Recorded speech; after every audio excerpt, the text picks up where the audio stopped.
They're coming to get you, Barbara.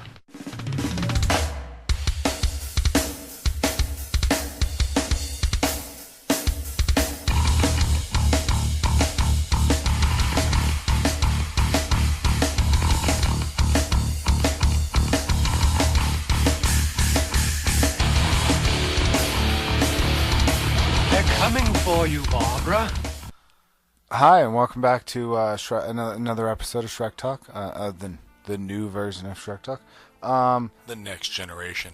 And today we're going to be talking about a film, but just want to say thanks for joining us. It's Mr. Joshua here, back with you. And this is Shrek, the older brother, the better looking brother, the more intelligent brother. All the above. But the less cool. So, that's all right. We're going to talk about a movie today. Maybe you've seen it, maybe you haven't. It was pretty much straight to the Blu-ray. Yeah, it had internet, however you want to say it these days. Streaming, whatever. Yeah. It's a fairly newer movie, though. It is pretty new. It came out at the end of last year. I think I think it came out in October of last year, 2016. But my Blu-ray copy, because I like owning it, that I pre-ordered, came in on December 26th or something like that. I got it right at the end of the year last year, and so it's a movie I discovered because I'm a fan of one of the actresses in that film, Karen Gillan, and it's a Western. It was directed by Ty West. Are you going to say the name of the movie yet? No, I'm going to not yet. We got to build it. Maybe you know this. If you download it, you probably know what it says because in the title. That's the title. Yeah. But anyway, it's directed by Ty West, who's most known for directing some horror films. And like VHS, I never saw it, but the ABCs of Death, and there's a movie called The Sacrament, which was like about a cult or something like a Jonestown type thing, but I never saw it. But that was what he was most known for, and he wrote and directed this Western, and it stars Ethan Hawke, who I'm a huge fan of, from the Before trilogy. I would probably say is my favorite thing that he's been. It's my favorite trilogy of all time. He's the main star of the film. And there's some other people in there. There's John Travolta's in here. Obviously, I already mentioned Karen Gillan. It's a movie called In a Valley of Violence, and I really enjoyed this film. I'm not a huge Western fan, but I was surprised to say I enjoyed it. What'd you think of it? I'm not a Western fan at all. In fact, if you look at the entirety of the complex nature of the something or other of Westerns, going back to John Wayne, even before that, I don't like the majority of Westerns. However, I will say that the majority of Westerns that I've seen since Pale Rider with Clint Eastwood, I think it was 83, 84, they have a different tone to them, and I do really like the Westerns since then. But anything before then, John Wayne, Hondo, Shane, even old Clint Eastwood. I mean, The Good, the Bad, and the Ugly is okay, but never really got into A Fistful of Dollars. Oh, you're getting into scary territory here. We're talking there's a lot of cuss about Stagecoach back in '39 is considered part of the greatest year of film. You got so many Westerns that have become part of it. I'm not a Western fan before I'm not either. Pale Rider. I'm not a Western fan of at all, really. But there are some potential there. There are good films. It's just one of them things like gangster films I'm not into. I can respect the genre. I don't get into it, but I did enjoy this one. This was a good one. I thought it was pretty entertaining, and obviously it's kind of an awkward way of getting into it because you like an actor, or you should really be interested in the people who are really being involved, writers, directors, are to me the most important when you get it down to it. I didn't get into this because of an actor or a director. I got into this because you said, "Here, watch this." Here, watch, but it's to give you a basic breakdown of the story, just so you can, if you're not familiar with it. It's about a guy who was, I believe it was the Civil War he was in. This takes place in the late 1800s. No, it's like the Apache Wars, he was in Cherokee Wars. Yeah, he was with Custard or whatever. Custard? You caught that. I'm glad you caught that. Custard. It was something that he's on the run or whatever, and he's got his dog. And you meet him out, he's traveling, he's trying to get to Mexico. And well, first off, I don't know when this comes. I don't know if this comes before or after this opening scene, but the credits. Are they before this scene, this opening scene, or are they after? I think they're after. I'm not positive Okay, on that. then discuss the opening scene. So yeah, he's on his way. He's traveling, and he sees this priest. The priest is played by an actor whose name is actually his first name is Byrne. It's Byrne Gorman. He plays the character, the priest. I don't think we ever learn his name, but he's been in Torchwood, Game of Thrones. I could give you my best Irish impression, but it'd be terrible. He's an Irish priest. Yeah, he's just traveling around, and he's traveling with the character Ethan Hawke. For help. Paul's character is traveling, and he's looking for he meets this priest, and the priest tries to rob him, and there's this story with the dog attacking. It's a great opening scene, and you meet this guy, but he's on his road. He's traveling in Mexico. He's running from something. When I initially watched this, my first note was the opening scene was kind of pointless. Now, as I'd seen the movie before, this was the second time I was watching it. As I got further into the movie, I realized that opening scene wasn't really pointless, and I had to cross it off my list as a note that I wanted to bring up. I'm still bringing it up, obviously. Yeah, right now. But it wasn't as pointless as I thought it was when I first watched it. Yeah, but gets a great opening scene. He stops the priest from trying to rob him, and then you get these opening credits. And the opening credits are pretty awesome. I think credits are a big part of films that people don't talk about. Obviously I like old movies. I think the same thing with TV shows. Yeah, exactly. Opening credits can matter. The Simpsons, the opening gag. Think of how many years that gag has been playing. You can change it and make it anything. There's like 5-second ones. There's like I've seen 3-4 minute long ones, and it's something that adding some credits to your film make a movie ending, opening, kiss, kiss, bang, bangs, ending credits. I think are fantastic. These are something that is great. It adds an element. The music, you can tell it's inspired by the classic westerns. And these credits have a very grindhouse feel to them. You feel like you're watching a grindhouse movie. Now, we didn't grow up in the generation that watched grindhouse movies in the theater. We saw Grindhouse in the theater. Yeah, we saw Grindhouse in the movie Grindhouse in the theater. And these things have like a very Planet Terror, Death Proof, Machete kind of feel to them. You can totally tell right from the beginning the mood that they're trying to set with this movie. Yeah, it's and I think they actually are going to end up failing a little bit in that aspect, but they do a good job and mostly achieve it throughout the film. This aspect of it, it's not a super serious film. We've got an action adventure. We got this renegade who's on his way out.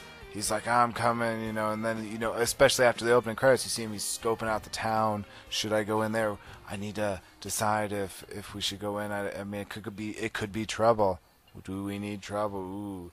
So, yeah. We've mentioned the Irish priest. We've mentioned Paul. And we haven't mentioned one of probably the most important character in the movie yet, who is one of the first characters you meet.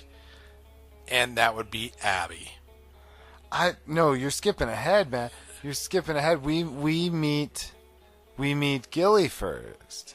No. Abby is the dog. Oh, Abby. I'm mixing up my characters. You're screwing me up. Sorry. I'm thinking ahead. Yes, Abby. I was mistaking her for Jumpy, the name of the dog. I was looking at my notes wrong here. And, yes, Abby. I think this movie is Abby's movie. I mean, it's the most important character in the film. Exactly. More than Paul. And Paul, Ethan Hawke's character, is the main character of the movie, but not the most important character.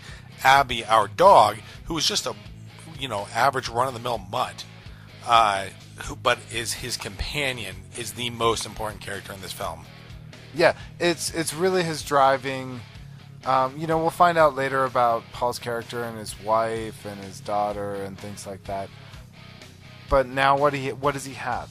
He has his dog. He has Abby, and that's where we pick up the story at. Yeah, and he's traveling, and he comes to this town, and I don't even remember the name of the town. I think it's Denton. I think it's Denton. I I don't even remember. But he comes to this town, and he's just trying to get through the town. It's an old silver mining town who's, everybody's kind of been run out. The mines have been dry. There's only a few people remaining in there, and he comes into this town. He rides in on his horse with Abby next to him. Yeah, and that's where he goes into the bar, and there's this guy trying to sell some guns to a character we're going to meet, Gilly, the one I was mistaking. We'll get to that in a second. But this is the deputy, I think we find out in a little while, who's, he's played by an actor named James Ransom. I first met him in The Wire, which I thought he was fantastic in his second season as a character named Ziggy. But he was also recently in Mr. Right, which I really enjoyed as well. But anyway, he's this really cocky kind of... It's weird because this sets the tone, not the initial scene, but this sets the tone for the movie. It's kind of a weird movie. My wife, she watched this movie and she didn't like it because it felt like sometimes it wanted to be a comedy and sometimes it wanted to be serious. And she didn't know which one it was. And that's partly, I think, because of Gilly.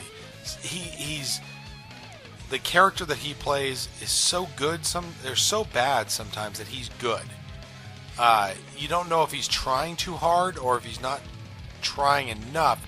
So he's trying too hard to be funny, or he's not trying enough to be too serious. You don't really know, and that kind of gives you a tone in the movie. Yeah, and Gilly's a complicated character. I really like him. He's probably one of my favorites, and probably there's some pretty good characters. He's a great character though.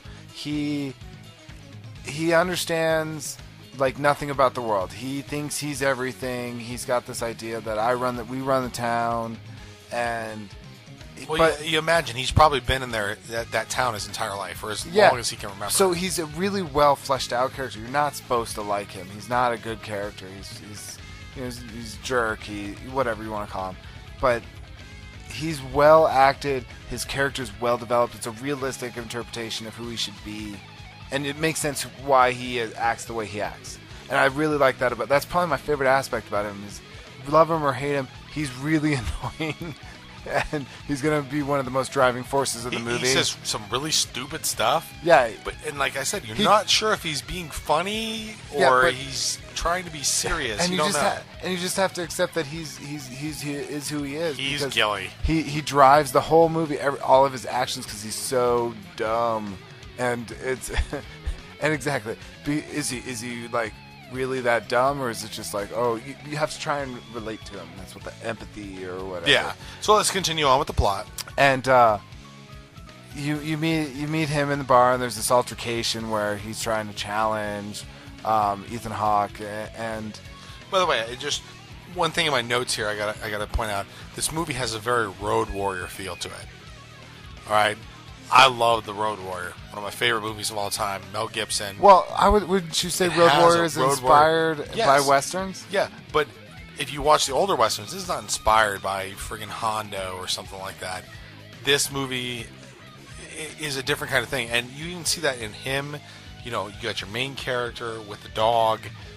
There's a very, very Road Warrior-esque. And we also have to talk about this is kind of well, actually, I'll save my comment for as we develop the plot a little farther, but okay, I'll take it. Road Warrior is kind of inspired by westerns. It's one of them things like it is inspired by that. The Magnificent Seven, Seven Samurai was inspired by westerns, and then they made a western out of Samurai. Whatever. So they have this altercation. He challenges him, and that pretty much starts the plot. He goes out and eventually, pretty much Ethan Hawke is just like, no, I'm not going until we get Abby involved, and he's threatening his dog, and then he's got to stand out. And I did make some notes about this scene that we had here. Paul is just there to get some water he's actually kind of waiting for dollar bills to open up. It's a general store in the town. He wants to get there and get some supplies for him and his dog, and he gets coaxed into a kind of measuring contest If you're a guy, you know what I'm talking about here. But a measuring contest, and Gilly's kind of, egging him on. And he doesn't really bite, but Gilly just kind of goes off the rails, and he's like, we're going to fight. He walks out into the street, and he's like, we're going to fight. Everybody come around. And there's like the whole 6.5 people in the town come out to see the fight. Gilly thinks he's all that. He does. And you see that, like, Ethan Hawke's character, Paul, he's just kind of sitting there relaxing. He's fine, just doing his own thing, getting his drink. And he's not even drinking alcohol. He's just drinking water, I believe, at this point. And Gilly just, like, cannot stand the fact that he's being ignored. And he even starts betting. Like, I'll give you $5 to come out here. Well, it's because he thinks he's the head of the town. He's lived this privileged life, if we want to be 21st century, we call him white privilege. He thinks, I got it all. I know what's going on, and yet he's like, all right, I got, we got Paul's like, no, I'm not going to do anything. I'm cool. It's not until Abby starts to bark because Dollar Bill came back, and then Gilly starts getting kind of all uppity, and he sees this dog, and he's like, all right, I'm going to start talking trash about this dog. This is the only way I'm going to get this guy out of here, or, out of the bar and over here so we can fight. And he starts, oh, is this your dog? And that's when Ethan Hawke's character, Paul, picks up the shot, slams it down, and he's ready to go. Yeah. I mean, he just comes out, lays him out. No, it's pretty much over, like, right there. He just walks out. He throws the dog bowl to him, and he knocks the crap out of him. That's like good Western stuff right there. It's not like I like cattle ranching or anything. I like how that's such a big thing. Like the subtle thing for you brings it into it. See, to me, it was just a great scene because he comes out and he's like, fine, I'm done. I'm not taking any more. And but I like how you like the such like that laying it on thick. Here, fine, you brought it out, like not pulling out that little detail out of it. But that's the way it was. It gets to this point where he just can't take any more. And we all know that alcohol makes you a superhuman, right? You start drinking the alcohol and you're Superman. Everybody else around you is just, they're Jimmy Olsen. But you're Superman now, and you got this alcohol. You slam that stuff down. You go out there, you throw the dog bowl, you knock him out. It was one shot. And it was beautiful. It was a great scene. I've seen a lot of MMA, and I've seen people who get hit like that, and they start like twitching, and their body tenses up. It was a well filmed scene. That was great acting. It was well filmed scene. It was one of the. It sets up the entire everything that comes after that. So you get this great scene, and then where does he go? I think he runs over to the hotel. Does he run right over to the hotel next? He goes back to his horse, and then he goes. He's like, all right, well, I need a little bit of a break. This wasn't a whole lot. He goes into Dollar Bills. Does he go? I couldn't remember all if that afraid happened of him. Yeah. Right. And he's like, well, that guy out there owes me $5 for me take it from him. Yeah. He's all like, right. I'll get it ready or something. Yeah. I don't. That was a pretty small scene, but. And then he goes over to the hotel, and we get introduced to my favorite character in the whole movie, Marianne. Oh, that was your favorite character, Marianne? Absolutely. Really? I thought. And let me be honest here. That the acting in this movie was pretty bad. Not bad, not terrible, okay, not terrible. Oh, we're going to discuss this at some point here, but we're not going to go until we introduce all our actors. But Mary Ann, or I think her name is like Taisha Farmiga, something like that. Tisa Farmiga. Whatever it is. Yeah, she was the best actor in the whole movie. Yeah, she's pretty starting to up and coming. Her older sister's pretty popular, Vera. Was in Up in the Air and been in a bunch of other films. But doesn't Pink Floyd think about her? She's been in some other like American Horror Story, and she was in The Bling Ring. I didn't see it, but she's coming up. And she was she definitely had a great performance. Was one of the better actors, one of the better characters in I think across the board, the acting in this movie was probably a little below subpar. I think There it's was too early to discuss. We're too early to talk about some of the other actors who really pull it off there. And I'm not going to go into them yet, but there's two people in the movie that were good, and that was Ethan Hawke's character and Marianne. Are we talking about the characters or the acting? I'm talking about the acting. Then you're obviously missing some characters. No, we'll I'm get to that in a not. second. You're already missing at least one. So anyway, we meet her. Besides the dog. Well, the dog was obviously the best part of the film, but we meet her. She runs the hotel with her sister, Karen Gillan. Karen Gillan, one of my favorite actresses. Would you be bothered if I said I kind of got chunks in my throat Yeah, when I would. she came on? Yeah, I would. So that's okay. Maybe you just got some hate in your heart and you gotta let it out. That's all right. Anywho,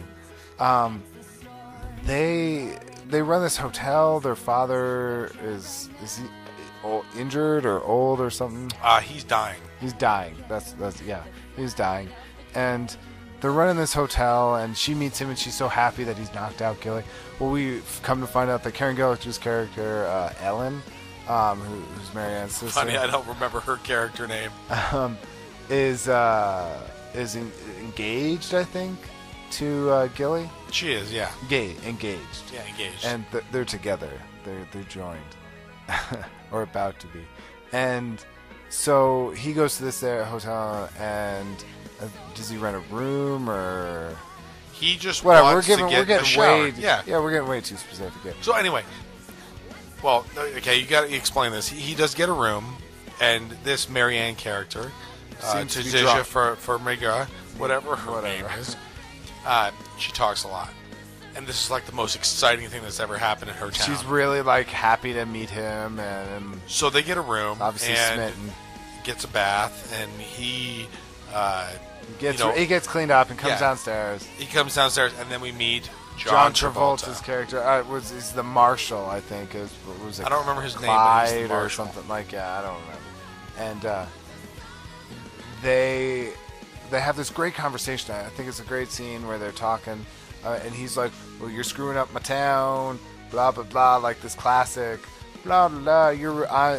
You need to move on, son. I understand you did something wrong, and let's mosey on out of town. He's your typical It's almost comical how marshal in a Western movie. it's almost like it's a parody of a Western. Like we're making the stereotypical. Kind of, yeah. I never thought of it that way. Yeah, Yeah, it's kind of a parody, and he's a parody character. Yeah, he's very like it's almost like Blazing Saddles. This like I'm so evil, but he's actually really cool in the respect that he's like, look, I just want you out of my town. It's almost like the guy. They always want them out of their town. It's like the sheriff in Rambo, but nicer. He's like, look, I understand, but it's my son. I got to run you. Why don't you just leave town and everything's okay? And everything's okay. Let's leave town. Everything's okay. fine. And that's really why I'm going to give you problems with the acting, because I thought John Travolta, who I'm not a fan of, was the best actor in this film. No, he was John Travolta, and maybe it's just because I don't like John Travolta, but everything I see him in, he's John Travolta. He's the Keanu Reeves. Most actors are that. But no, it's even Jack worse. Nicholson is always crazy. Tom Hanks is always the average guy. It's even worse for John Travolta in this movie, though. He doesn't seem like we're just gonna have a Western marshal. He's John Travolta. We're just gonna have to disagree because he was my favorite part of the film, to be honest. I think I love Ethan Hawke, and he's probably His character was great. His acting, not so much. It was fantastic. But anyway, that was a great conversation. Ethan Hawke's like, fine, I'm leaving town. So he goes out of town. Everything seems fine. All of a sudden, he's camping with his dog. It's night. There's a great scene with him and just Abby, the dog, talking about things, and he's talking about Marianne, how great she is. She's really, really young. Yeah, she's 16, she could be his I daughter. think. And then they, just to a guy. Well, first of all, I got to point out this: when we were watching the movie, he's leaving after the marshal says, "Get out of my town," and Marianne comes running up. She's like, yeah, take me with you. And she's like, I don't even know your name. Here, take a picture of me. You know, and keep this with you. That was a little much for me, the taking the picture. Yeah, a little bit. I kind of liked it, though. But she's like, I don't even know your name. And he's like, my name is Paul. He's like, got the whole Christian Bale Batman thing going, right? No, yeah, he's got that. He's like, my name is Paul. No, it's not that bad. He's got the Ethan Hawke thing going on, which is cool because, you know, Boyhood and Before Series, whatever. But he gets points for whatever because he's Ethan Hawke. He's totally Christian Bale Batman in this, right? Way better. I gotta say, he was way better. Just random thought. Hadn't even thought. Way better than he was in Magnificent 7 remake that just came out. I haven't seen it. Yeah, he was horrible. Well, the movie was horrible. He was okay because he's Ethan Hawke, but yeah, he was great in this movie. But you know, and then he goes up and he goes to bed in the middle of the night. The dog wakes up and starts barking at random noises that he's hearing out in the middle of the wilderness. You know, it's hard to understand in this modern world what that's like. You know, the freedom of being a cowboy and out there on your own, and then the dog gets shot. Yeah, and we get Gilly and some of his little cronies. We don't really need to know their names. They're nobodies. They're just characters. Yeah, they're not important. They're just like you say, cronies to Gilly. Yeah. And they come, and we have this scene which is, it's pretty well, I mean, this is great acting by Ethan Hawke here, and definitely just trying to, like, convey his, like, all he cares about is Abby and doesn't want anything bad to happen to her. And That's the most important thing in his life. He'll do anything, just like, don't hurt my dog. His dog's already been shot. He's like, let me help her. Let me help her. Yes. That's all I want. And Gilly plays with him. He's like, I'm, you know, this awesome guy. You know, I'm He's Gilly. It's a pissing contest. It's a pissing contest. Yeah, exactly. I gotta show off because you disgraced me. I gotta. He was even like that before, obviously, but and then, you know, for some idiotic reason, again, movie logic, they don't actually kill him, and you have the scene with. Well, they kill Abby. Well, they kill Abby, but then they're gonna kill him, and they're like, you know, one of his cronies is like, kill him, we can't leave him, and he's like, no, we're gonna just throw him off, and you got the guy who's why wouldn't they just shoot him? Come on, yeah, really? Yeah, every movie, you know, you gotta have the plot progress, I suppose. But you got the guy who's all concerned and like, I don't think this is the right idea. Like, we've already done so much. Why don't we just stop? And you know, he's feeling guilty about it. It's like, are you in on the team? Come on. What's going on? All that peer pressure. Yeah, peer pressure. I feel like I'm watching one of after school specials or something. And anyway, they end up throwing him off the rocks. They just throw him off a cliff. It's not even a cliff. It's like a rolling hill. Right? It's literally like a rolling hill. Well, you can't see it because it's dark, but then you see it the next morning. And you're like, how did you think he was going to die? Pushed him down that, and you think that's going to do something to him? Did they, like, stab him or something? He might have hit his head on a pebble. Did they even stab him? No, they didn't. That's like, oh man, that's awful. Anyway, so he wakes up. You know, was like, what's going on? I'm still alive, and he like steps his way back. Well, first of all, I did like that scene with they focus on the rattlesnake. Yeah, yeah. And then you kind of change the focus, and there he is, you know, laying on the side of this hill, like 5 feet from this rattlesnake. I thought that was great. Yeah, but we'll go on from that. Yeah, and then you got the great scene where I think he buries Abby right after that. That was pretty impactful because, you know, Abby was so personal, and it's like, he's done. What does he have left now? There's nothing. As far as you know him in this movie, that was his entire life. And it's gone. You know, he had already given up his family. His wife and his daughter are still alive, but he's completely moved on from them. Well, and this dog, but you don't know that at this point. Yeah. I mean, but all you know is that Abby is his entire life, and he's just lost her. Yeah, and he wakes up, and now it's gone, and his whole world's rocked. And what does he do? Buries his dog, and then he moves on. What's left after everything is gone? What's left? Vengeance. That's all you have. And there's another good scene. Well, I tend to call this good scene because I thought it was kind of bad, where when he was unconscious laying on the hill and he has a dream sequence. It's very good for the story, but I didn't think it was very good of a scene where he has a dream back to Kansas where he's massacring Indians. And they just got this weird light on his face. The weird spotlight scene. Yeah, I didn't really care for that. No, that was a terrible scene, but it moves the story forward so you understand it, but it's a terrible scene. Yeah, why he abandoned and how intense. Yeah, PTSD. It could have been better done. I understand it, but poorly executed. Yeah, but you understand that he now, after losing Abby, he's a man who's lost everything. So he goes back and I don't know if it's by chance, another plot issue, you could say he ends up at the farm of Marianne, Thaisa, whatever, Farmesia. And she's all compassionate, and obviously she has something going on. Do we skip past, there's another preacher scene. I don't know if it's before or after the ranch scene with Marianne. Is it when he goes back? I'm not sure if he goes back into town or after the scene with Marianne where he meets the preacher again. He's got bullets again, and and here's my favorite line in the whole movie, right? It's this typical New Age Western line. He says, "Those men left me with nothing. I'm gonna leave them with less." I totally messed it up. These men leave me with. I can't even do it. Whatever. Yeah, it's a great line. Obviously, I got the left point. me with nothing. I'm going to leave them with even less. Yeah, they're going to have even less. And I just think there was a good interaction between them. I don't think the pre-scenes were overdone. They were a little odd, like the way he's dodging bullets. I don't know. Again, I don't know if this takes. He wasn't dodging bullets. He was just walking, and the guy was missing him. Priest can't shoot. Yeah, movie logic again. Still, it didn't bother me. I like that. But back to he's back at the farm with her, and her dad's still. I think he's still alive. He's getting ready to die. He's very close. Yeah. And she's trying to help him, and he still doesn't want anything to do with her. And I thought that was a great scene. Yeah, how he's still uninterested because he's like, I got a daughter. And then this is when you find out that his wife and his daughter, he left them to join the military. Yeah.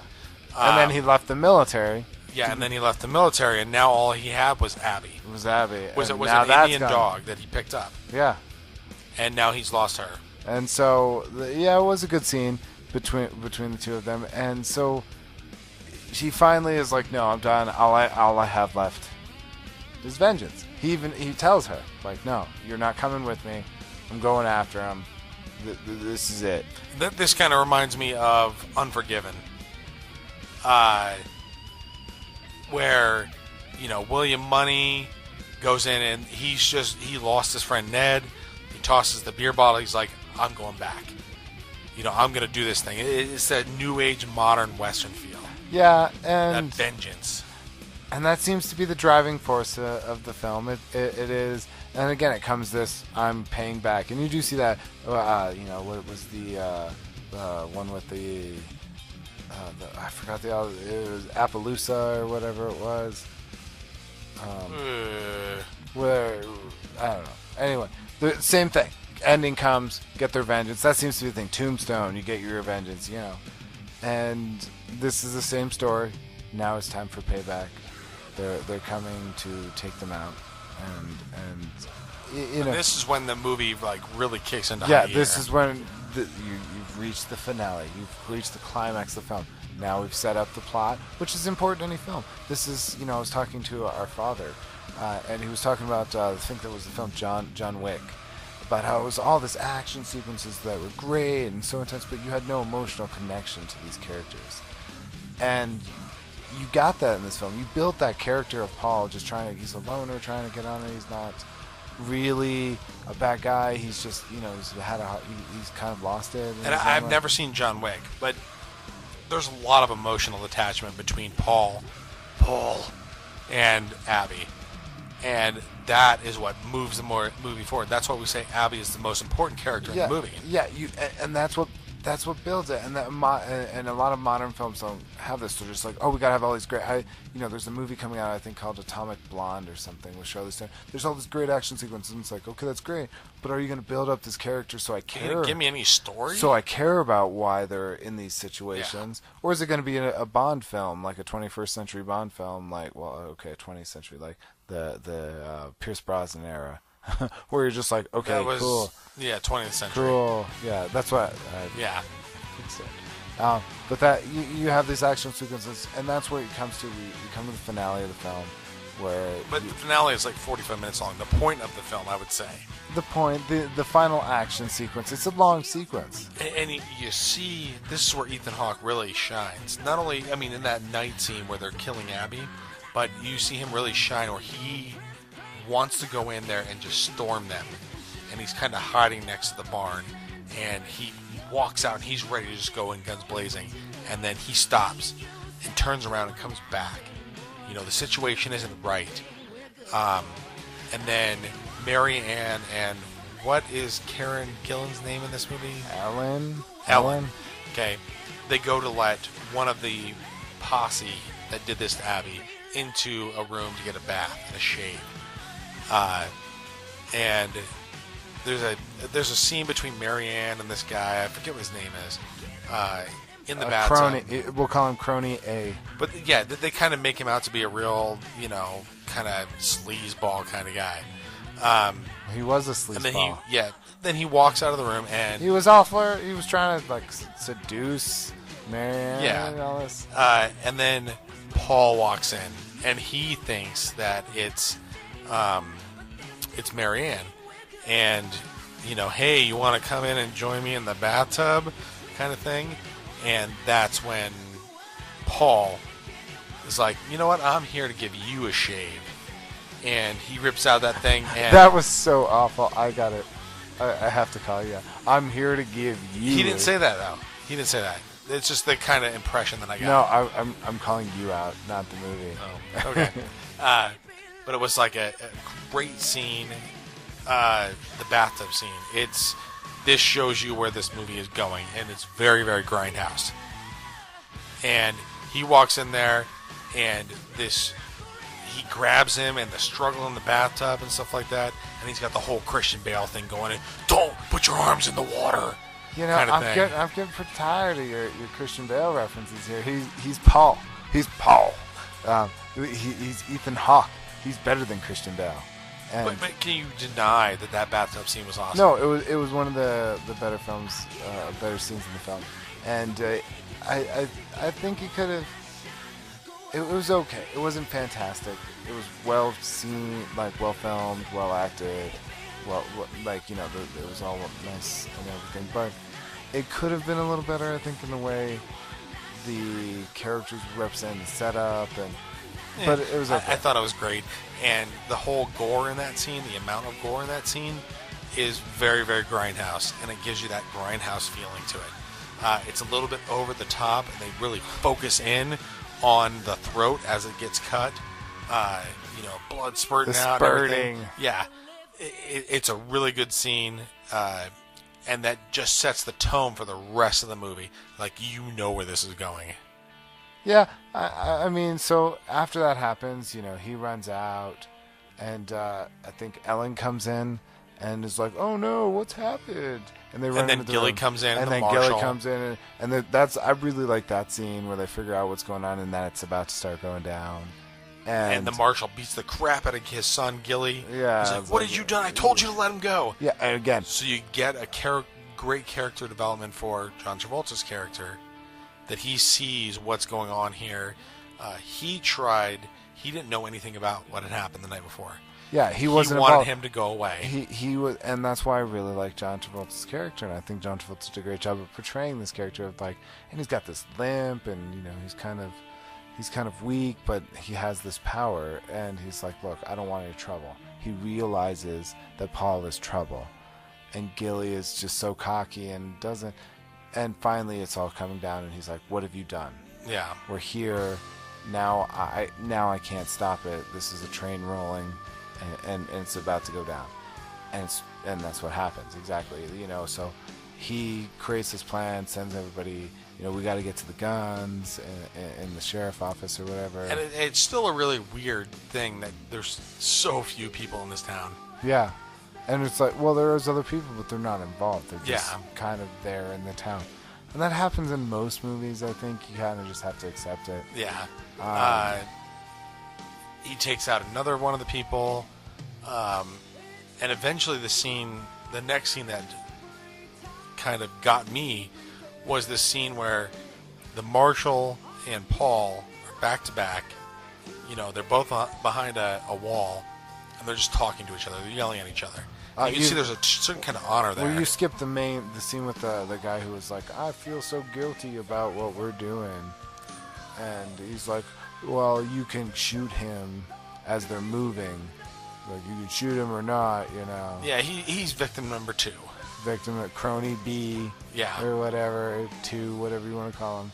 And so he takes him out, and finally, we get to a scene. Yeah, it's a good scene. It's kind of interesting. It's not fantastic, but we get to the scene where they're finally interacting again. Because I think this is where the movie succeeds, is when Ethan Hawke and John Travolta's characters are interacting with each other, because they're both these characters who understand the world. They've lived in it. They both understand who the other person is, and they don't hate each other. There's nothing between them. Yeah, there's a weird kind of honor there between the two characters, and you really get that in that conversation that they have, and you get to understand John Travolta's character a little bit more. And even though I really got the impression that he was a bad guy in this movie, he is the bad guy. He still has a certain honor to him. Yeah, and you don't get that in a lot of things outside of westerns. He's the smart bad guy who's like, I don't have a problem with you, but I run this town, and you're screwing with my stuff.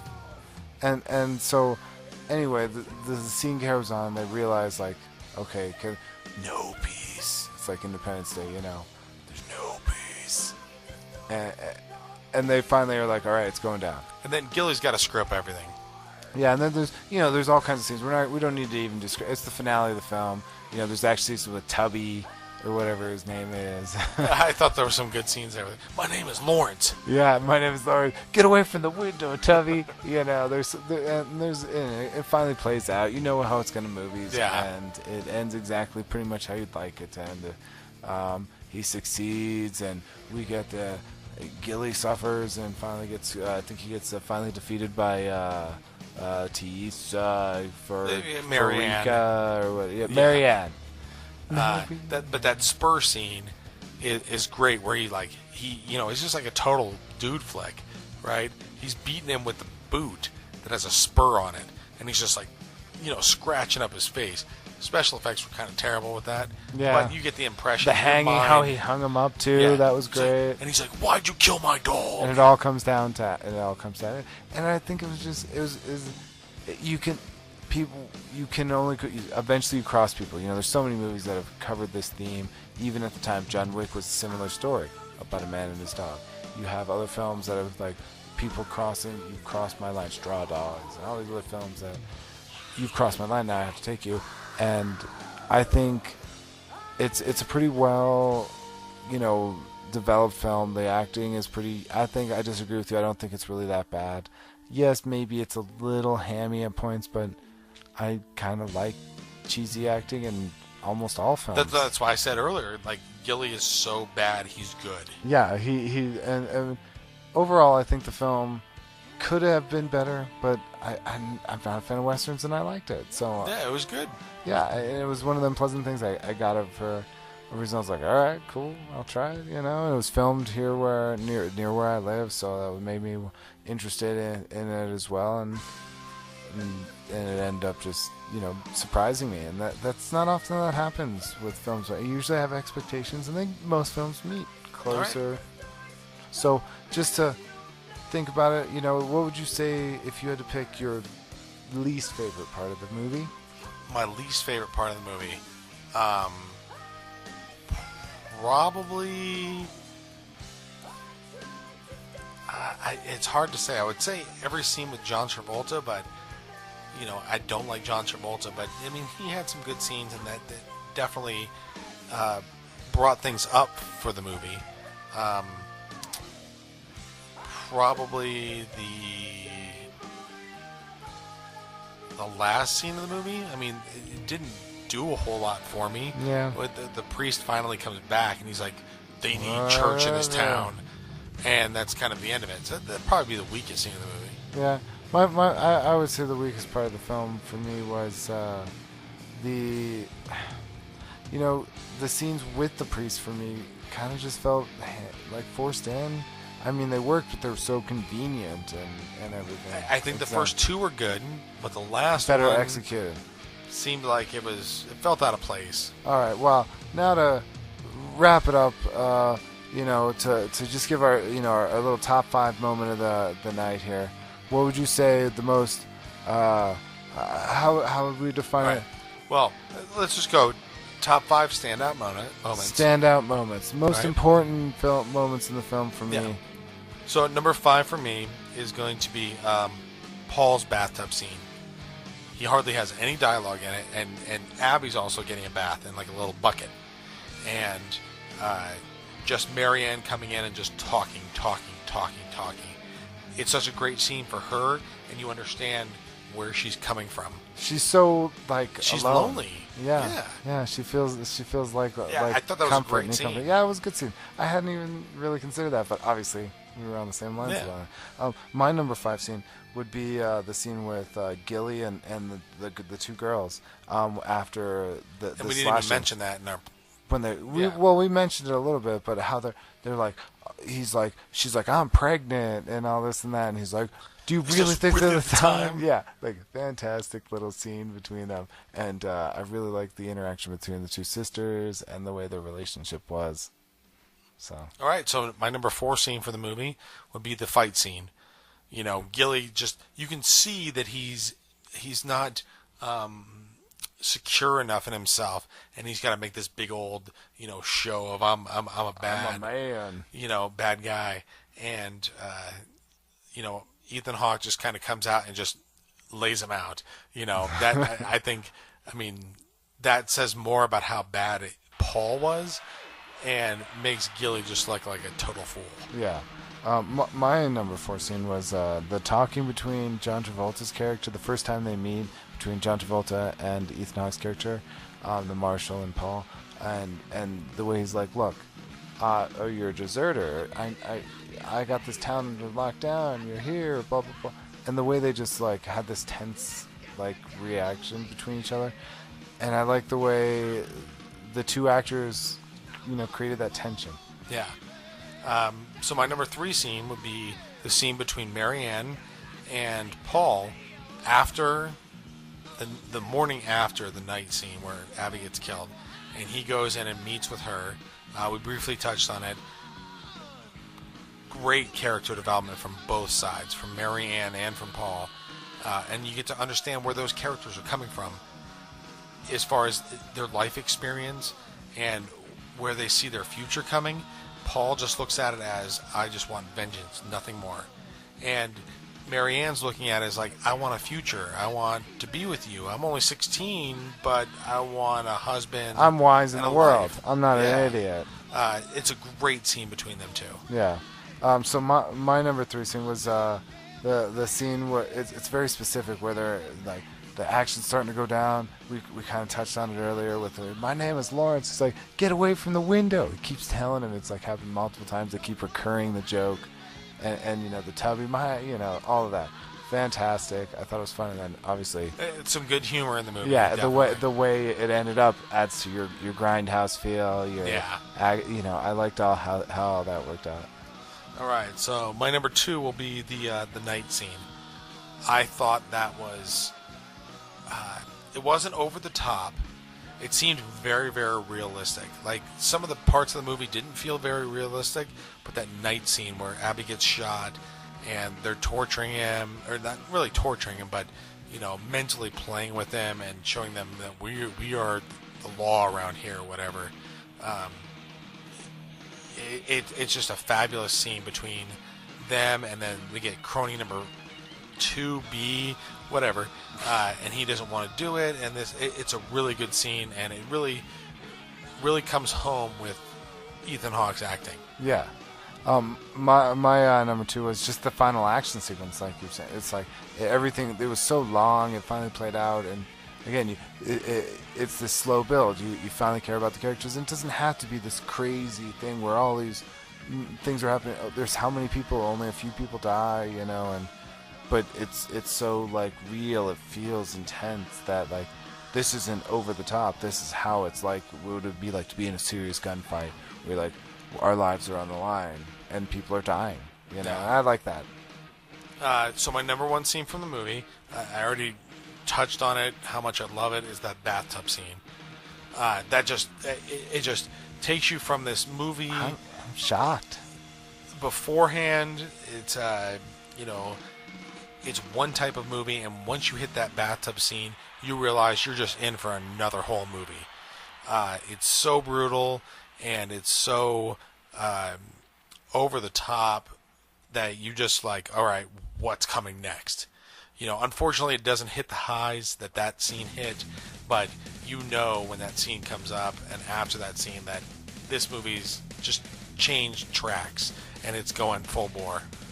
Okay, interesting. I'm actually really surprised. So mine, you kind of already touched on. Mine, I more specifically named it down to Abby dying. That really was hard for me.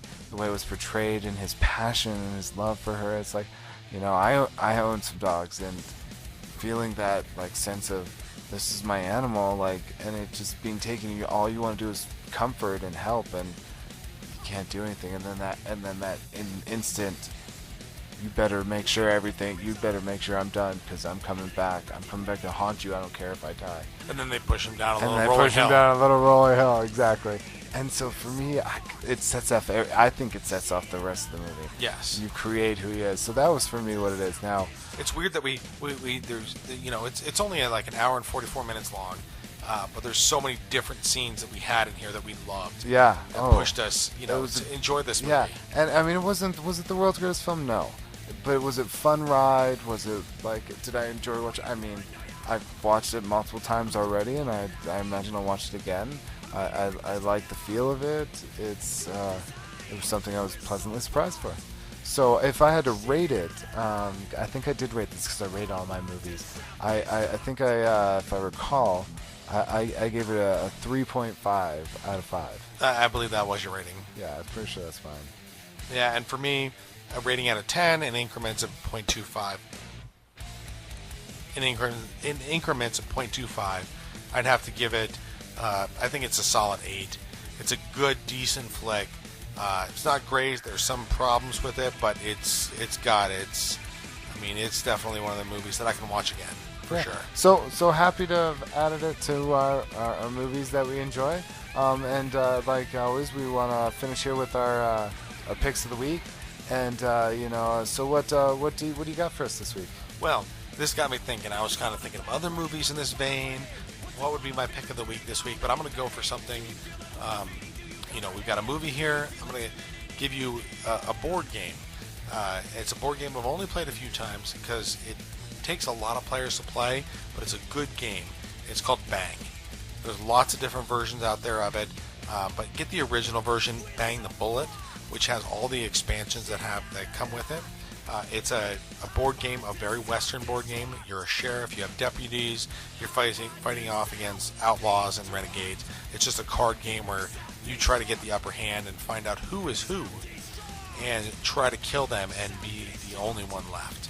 It's a really good, decent card game. Card game. Yeah, that you can really enjoy. Well, there you go. So mine this week, I was thinking about different kind of adventures and how you can take different mediums to it. And one of the mediums that's kind of dying out is an audio adventure. Like, you used to have radio shows and things like that. And so one thing I was really surprised when I fell in love with Doctor Who is I discovered these audio adventures that they were by a company called Big Finish, where they would get the actors that played it, and sometimes they would do full cast ones, sometimes they would do all these different ones. It was all about the classic Doctors from Doctor Who, and they had these great adventures, and it was so fun. And remember when I was in London, I went to this record store that had it was underground, and they had this giant section of all these audio adventures. And I bought a bunch of them, And there was one I really liked. It starred Companion of the Sixth Doctor. Her name is Nicola Bryant. And it was called her character was Perry, and it was called something like the Perry and the Piscon Paradox, something like that.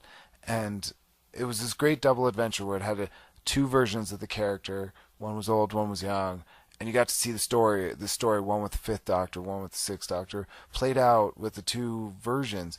And so you saw the older character interacting with the younger one in the first story that you listened to, and you're like, what's going on? And then you finally get that second part coming in, and it was really a nice closing of it. I think I even had you listen to it. Yeah, we listened to it. We went to the Star Trek convention last year in Vegas, and on the way there, we listened to both sides. There's 2 discs to it. Yeah, it's a double disc adventure. And 2 different stories. It's a very interesting way that they do it. I really enjoyed it. Yeah, it was fun. It's kind of a dying art, and I was really excited that they're doing something. I know they've made Stargate ones, so I hope they make some other ones at some point. But there's definitely a lot of Doctor Who ones. There's hundreds of them. This one is the one I'm recommending. But definitely, if you're interested in Doctor Who, classic Doctor Who, it's a lot of fun. Listen to these audio adventures with all the cast. They have full cast ones, individual members, and just check it out. So, but thanks for joining us this week. We don't know what we got up next week, but I'm sure it'll be something interesting, like every week. Interesting to us, anyway. At least, hopefully, you find it interesting too. Well, thanks for joining us, and this is Mr. Joshua, and this is Shrek, and you guys have a great night. Thank you.